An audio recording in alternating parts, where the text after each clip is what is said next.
আমাদের ভাই আজকে দুইজন হাতে হাত রেখে আমাদেরকে সাক্ষী রাখো, বাংলাদেশে এই দুইজনকে আলাদা দেখতে চাই না, আলাদা দেখতে চাই না। লিল্লাহে তাকবীর, লিল্লাহে তাকবীর। পীর সাহেব হুজুর এগিয়ে চলে, মামুনুল হক এগিয়ে চলো। মুসলমান জিজ্ঞেস করতে চাই, পীর সাহেব হুজুর আল্লামা মামুনুল হক যদি সব তন্ত্র মন্ত্র বাদ দিয়ে বাংলাদেশের খেলাফত প্রতিষ্ঠার জন্য ডাক দেয়, হযরত পীর সাহেব হুজুর চরমনাই হাফিজাহুল্লাহ তাআলা ওয়া রাহ মঞ্চে উপস্থিত আছেন। আমরা এখানে আছি, জাতির সঙ্গে কথা দিচ্ছি। আমি আবারও বলি, আমাদের মুফতি ইমাদউদ্দিন সাহেব স্লোগান তুলেছেন, সে কথার আমি আবার প্রতিধ্বনি করছি। আমাদের কাছে রাজনৈতিক কোন ক্ষমতার পদ পদবীর প্রয়োজন নাই। আমরা জাতির মুক্তি চাই। আমরা আমাদের পূর্বপুরুষদের রক্তের ঋণ শোধ করতে চাই। তারা রক্ত দিয়ে যে জাতি গঠন করতে চেয়েছিলেন, আমরা সেই জাতির ভবিষ্যৎ দেখতে চাই। আমরা ৭২-এর চেতনা বাংলার মাটিতে দেখতে চাই না। আবার আমার স্বাধীন বাংলার মাটিকে বিদেশি প্রভুদের পায়ের নিচে বন্ধক দেখতে চাই না। কাজেই সেটা করবার জন্য, আরে নির্বাচন ফির্বাচন অনেক পরের কাহিনী। কিসের নির্বাচন? ২০১৩ সালের শাপলা চত্বরের শহীদদের রক্তের প্রথম এই রক্তকে স্বীকার করতে হবে বাংলার মাটিকে। ২৪-এর সহস্রাধিক জুলাই যোদ্ধাদের রক্ত যে জন্য গিয়েছিল, সেই আধিপত্যবাদের উৎখাত নিশ্চিত করতে হবে। জুলাই সনদ বাংলার মাটিতে কার্যকর করতে হবে। ৭২-এর সংবিধান বাংলার মাটিতে চলবে না, চলতে দেওয়া হবে না, চলতে দেওয়া হবে না।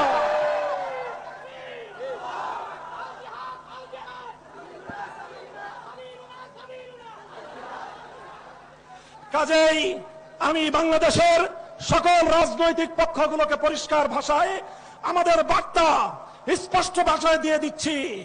৭২ আর ২৪-এর যে সংঘাত, ওই সংঘাতে আমাদের আপোষ করার কোনো সুযোগ নাই।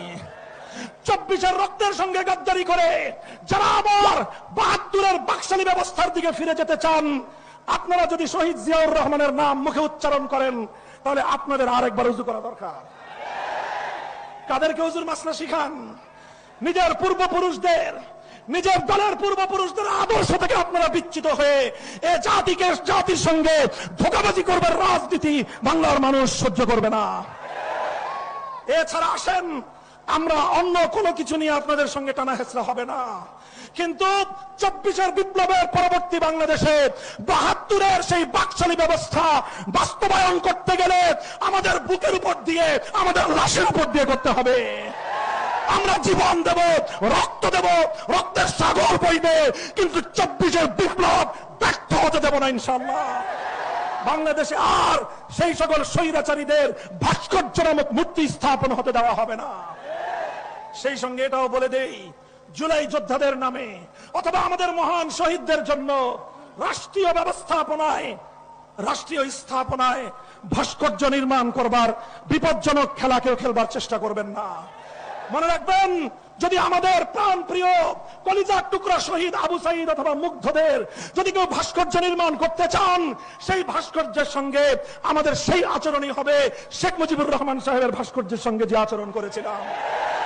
অথবা কেউ যদি শহীদ প্রেসিডেন্ট জিয়াউর রহমানের নামে কোন ভাস্কর্য রাষ্ট্রীয় স্থাপনায় বসাতে চান, সে ভাস্কর্য জীবন দিয়ে প্রতিহত করব, ভেঙে গুড়িয়ে দেব। আমরা আদর্শের জায়গায় আমাদের কম্প্রোমাইজ করবার কোনো সুযোগ নাই। ক্ষমতা নিতে চান নিয়ে নেন, সংসদ নিতে চান, অতটা আমরা আপত্তি করব না। কিন্তু আমাদের আদর্শের জায়গায় হাত দিলে হাত সহি সালেম বাড়িতে ফিরতে পারবেন না ইনশাআল্লাহ। হ্যাঁ, জিন্দা আছেন তো?